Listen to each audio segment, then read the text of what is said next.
Saudações. Vigia das pessoas. Estamos vendo Classe VIP, o estudo semanal da Bíblia. Hoje o tema, seguindo o tema da semana passada, julgado e crucificado.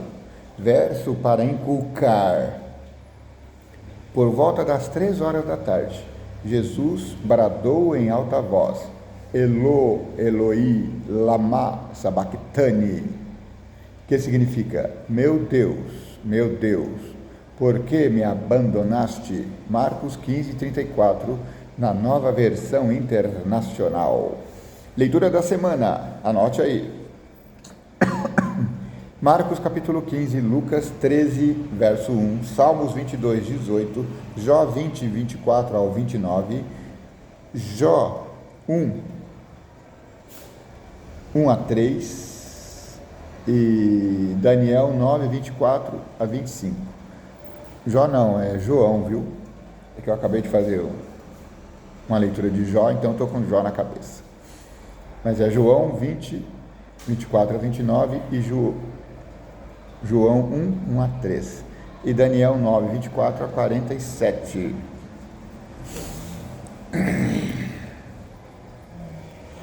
Marcos capítulo 15 é o centro da narrativa da paixão de Cristo. Esse capítulo apresenta o julgamento de Jesus, sua condenação, a zombaria dos soldados, sua crucificação, sua morte, seu sepultamento. Os acontecimentos desse capítulo são apresentados com detalhes nítidos e cristalinos, provavelmente porque o autor deixou os fatos falarem por si mesmos. Ao longo desse capítulo 15, a ironia desempenha um papel importante. Por isso, é bastante útil ter uma definição clara do que é ironia. Você sabe o que é ironia? Vamos explicar. A ironia geralmente contém 3 componentes. 2 níveis de significado. Os 2 níveis estão em conflito ou contrastam entre si, e alguém não vê a ironia, não percebe que está acontecendo e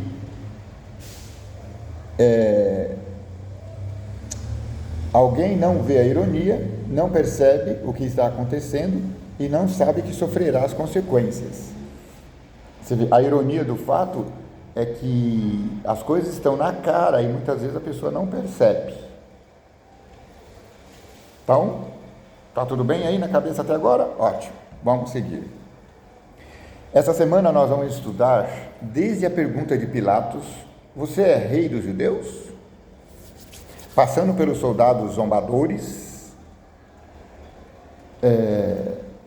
a inscrição acima da cruz e a zombaria dos líderes religiosos que diziam: salvou a outros, a si mesmo não pode salvar? Marcos 15, 31. Até o surgimento inesperado de José de Arimateia. O capítulo 15 de Marcos está repleto de dolorosas ironias que, no entanto, revelam a verdade poderosa sobre a morte de Jesus e o que isso significa. Então, essas perseguições, essas ironias, esses acontecimentos trágicos, elas revelam verdades poderosas sobre Jesus Cristo e apresenta o que isso significa.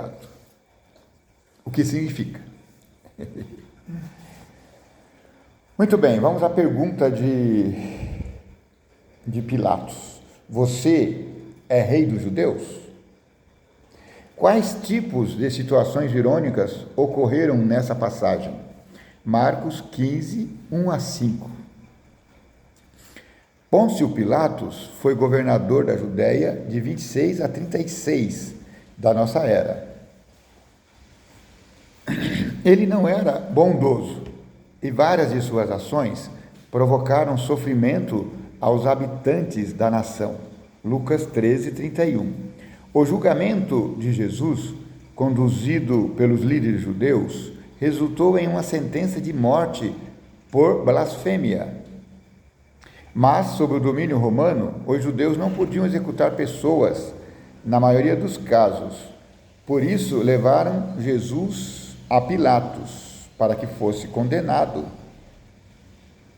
Eles não tinham poder de morte sobre Jesus, sobre nenhum cidadão, porque o poder estava em Roma. Então, se alguém ia ser condenado à morte, essa condenação deveria ser validada por Roma. O texto bíblico não menciona qual foi a acusação feita contra Jesus. Diante de Pilatos, mas é possível averiguar. Perdi aqui. Mas é possível averiguá-la com base na pergunta que Pilatos lhe fez: você é rei dos judeus? Marcos 15, 2. No Antigo Testamento, o povo de Israel ungia os seus reis. Portanto, não é difícil concluir que o termo Messias ungido possa ter sido distorcido para sugerir que Jesus reivindicava homenagem como rei e, portanto, estava em competição com o imperador. Assim, a acusação apresentada ao Sinédrio era de blasfêmia, enquanto a acusação apresentada ao governador era de conspiração que levaria à morte. Vou até grifar essa parte aqui.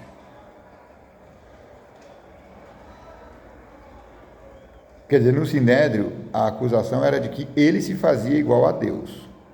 E a acusação que chegou a Pilatos era: ele se diz rei dos judeus. Ou seja, ele quer tomar o reino de César. A ironia é que Jesus era o rei dos judeus e Messias. As acusações de conspiração e blasfêmia foram equivocadas. Ele deveria ter recebido homenagem e adoração, porém Jesus ainda agia como rei. Sua resposta a Pilatos: o Senhor está dizendo isso, Marcos 15, 2, foi evasiva. Ele não negou o título nem o afirmou. Isso poderia sugerir que ele fosse um rei, mas de um tipo diferente. Jesus era um tipo diferente de rei. Marcos 15, 6 menciona o costume de liberar um prisioneiro na Páscoa. Pilatos perguntou se a multidão queria que ele libertasse o rei dos judeus. Marcos 15, 9. E embora possa ter dito isso de forma irônica, a ironia estava atuando contra ele.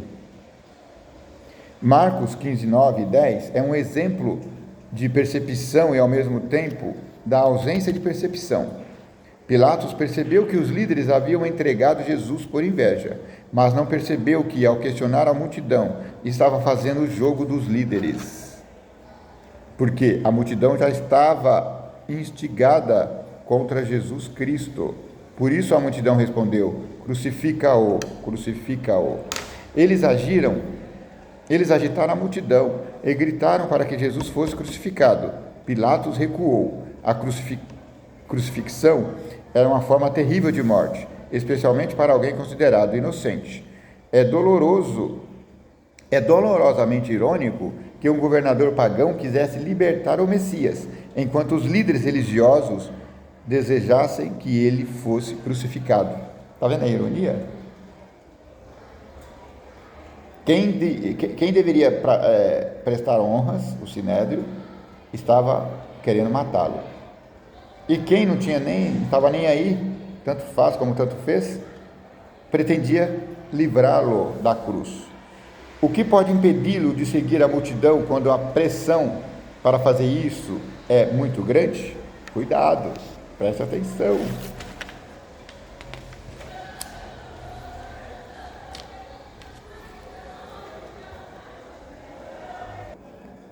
Salve, Rei dos Judeus! O que os soldados fizeram a Jesus Isso é relevante? Marcos 15, 15 a 20. Os romanos espancavam os prisioneiros a fim de prepará-los para a execução.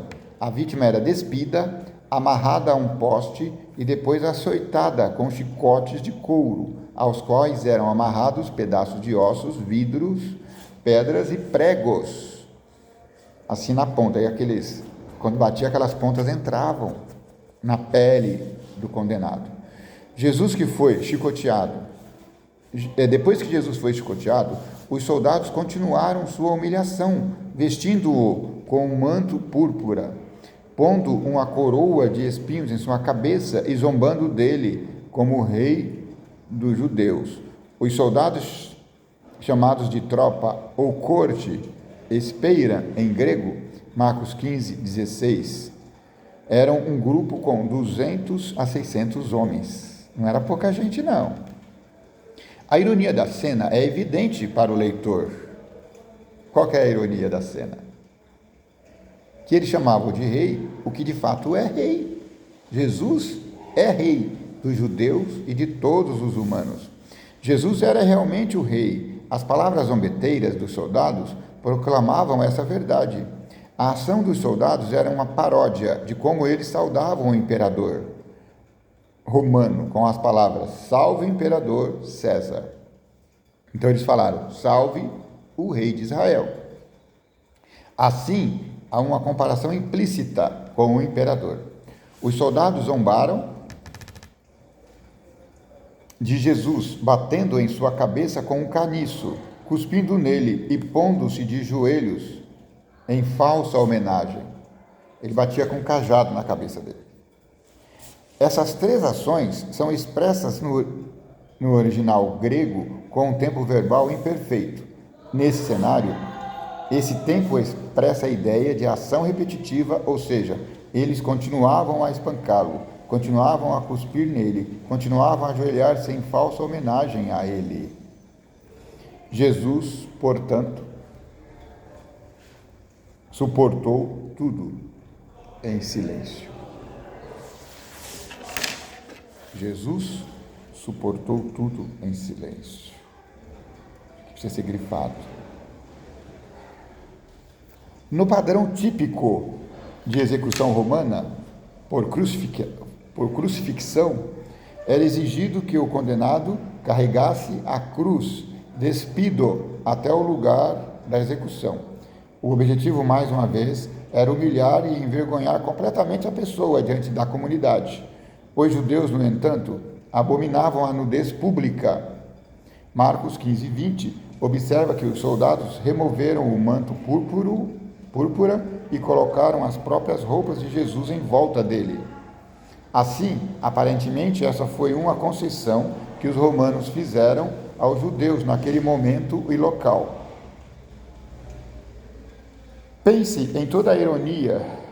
Os soldados se curvaram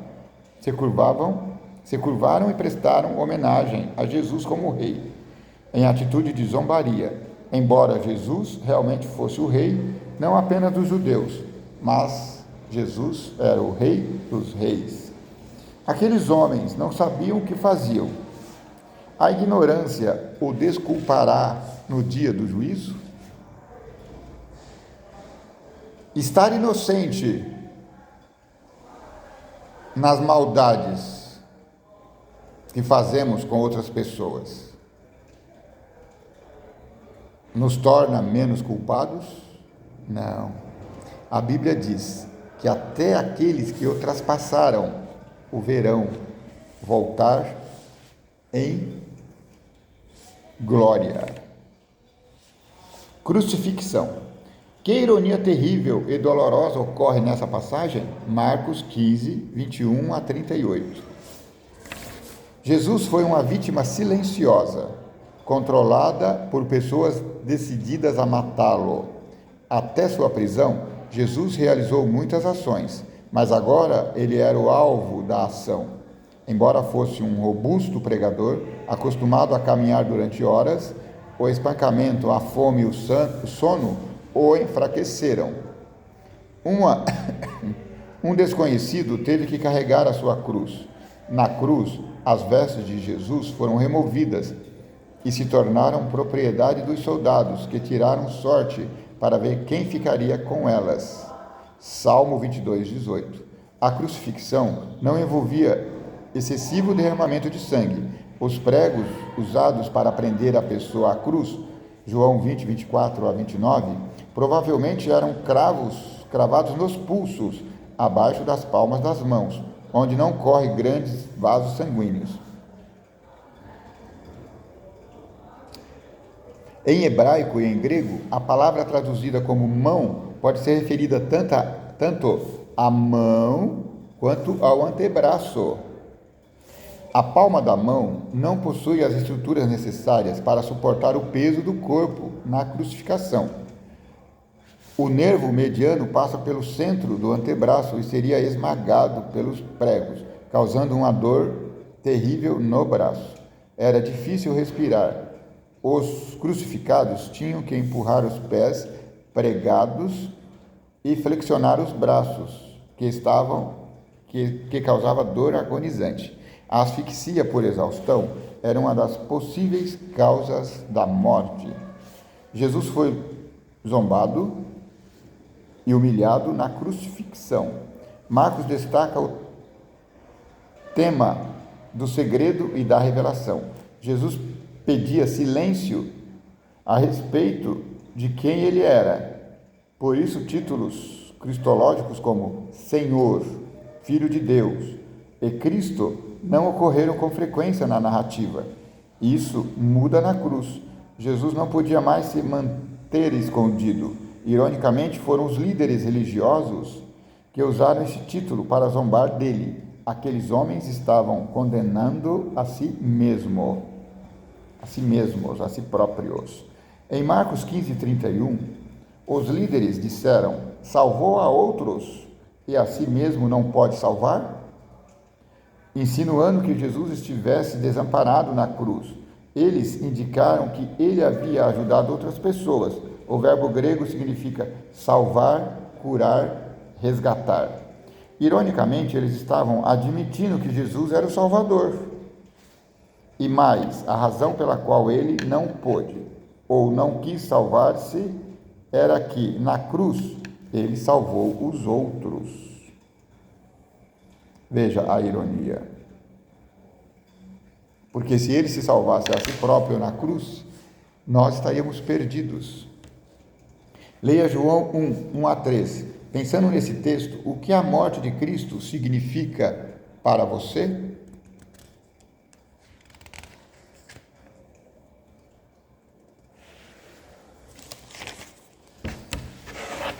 Abandonado por Deus.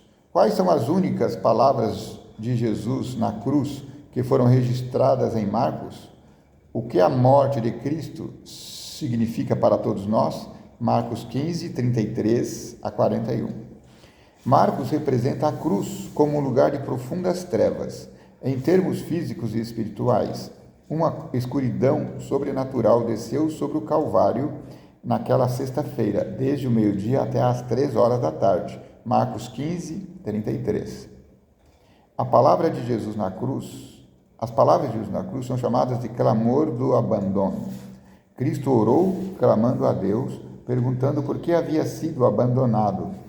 Ele estava citando Salmo 22, 1. Outras referências ao mesmo Salmo ocorreram em Marcos 15, 24 a 29, indicando que as Escrituras estavam se cumprindo na morte de Jesus.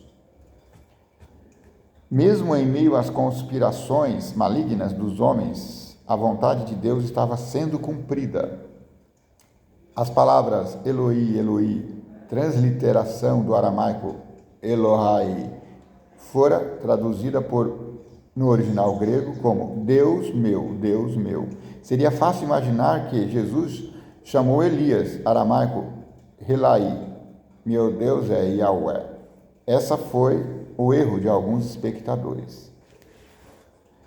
Chama a atenção o paralelo das passagens com o batismo de Jesus.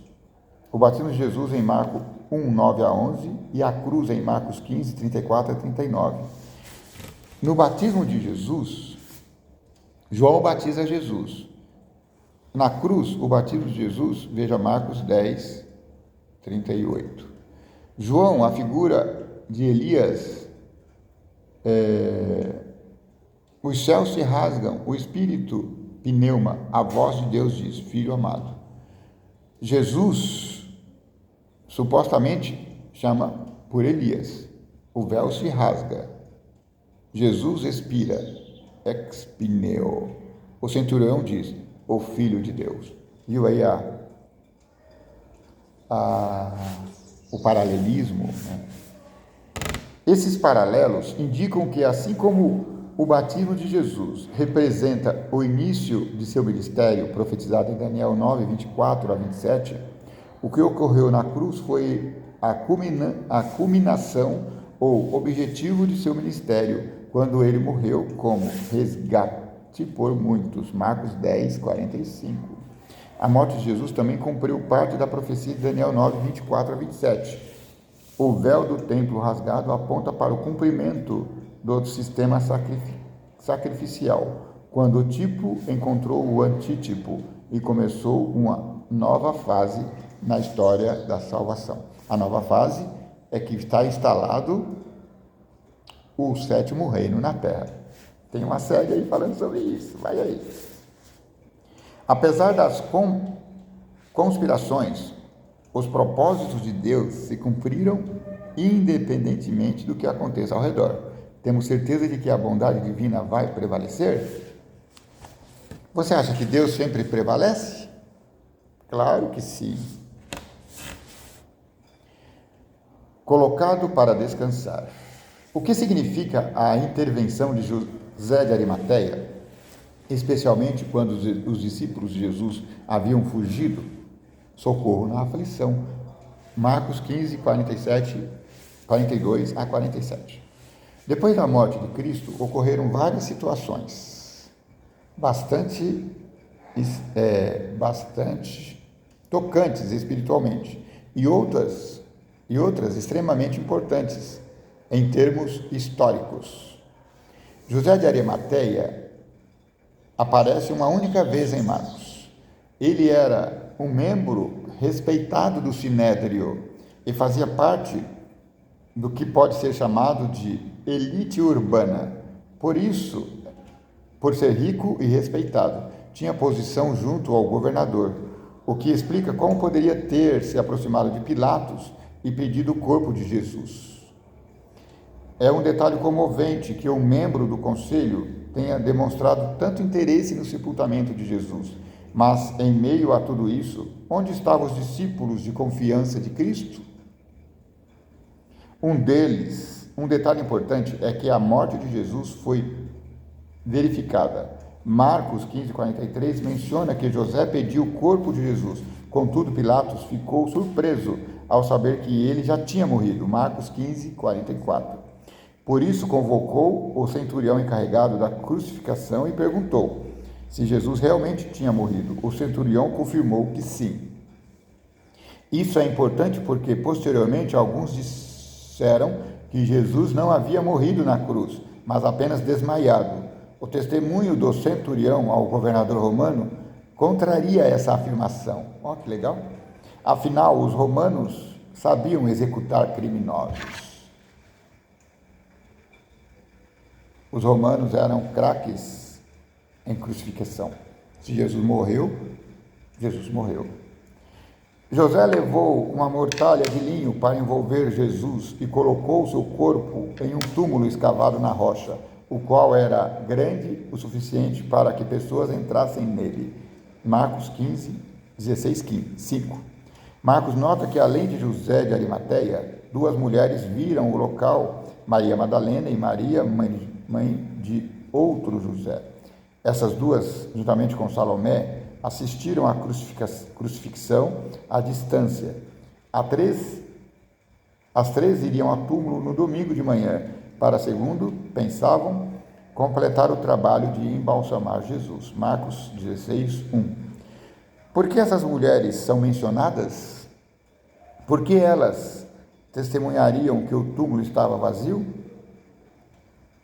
Marcos 16. e, portanto, seriam testemunhas da ressurreição de Jesus Cristo? É irônico que os seguidores de Jesus tenham desaparecido, enquanto um membro do Sinédrio e órgão que condenou Jesus tinha se tornado um herói. Essa história, com certeza, de que em momentos cruciais também não estaremos ausentes? Será que nós vamos correr da presença de Jesus em tempos cruciais? Pilatos desejava libertar Jesus, contudo viu que não podia fazer isso e ainda conservar sua posição de honra.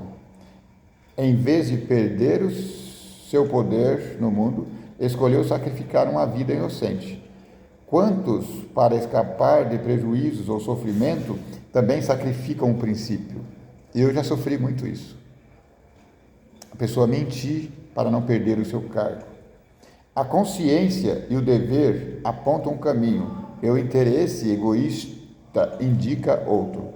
A corrente se dirige vigorosamente para o lado errado, e aquele que consente com o mal é levado para as densas trevas de culpa. Isso escrito de Ellen G. White, em O Desejar de Todas as Ações, da Casa Publicadora Brasileira, publicado em 2021, página 594. Esse livro foi o livro que me trouxe para a igreja. Eu era um jovem quando eu recebi esse livro e o devorei em 19 dias. Era um livro grande na época, não era esse livrinho pequenininho condensado hoje não. Era um livro original, com quase 700 páginas. A iniquidade de todos nós foi posto sobre Jesus Cristo como substituto e fiador. Ele foi contado como transgressor para nos livrar da condenação da lei. A culpa de todo descendente de Adão pesava sobre ele. A ira de Deus contra o pecado e a terrível manifestação de seu desagrado por causa da iniquidade encheram de profunda tristeza o coração de seu filho. Não podia ver a face reconciliadora do Pai. O afastamento do rosto divino penetrou em seu coração com uma dor que nunca poderá ser bem compreendida pelo ser humano. Essa agonia era tão grande que ele mal sentia a dor física. A maior dor de Jesus foi a dor do distanciamento de Deus. Página 605. Muito obrigado porque você esteve por aqui.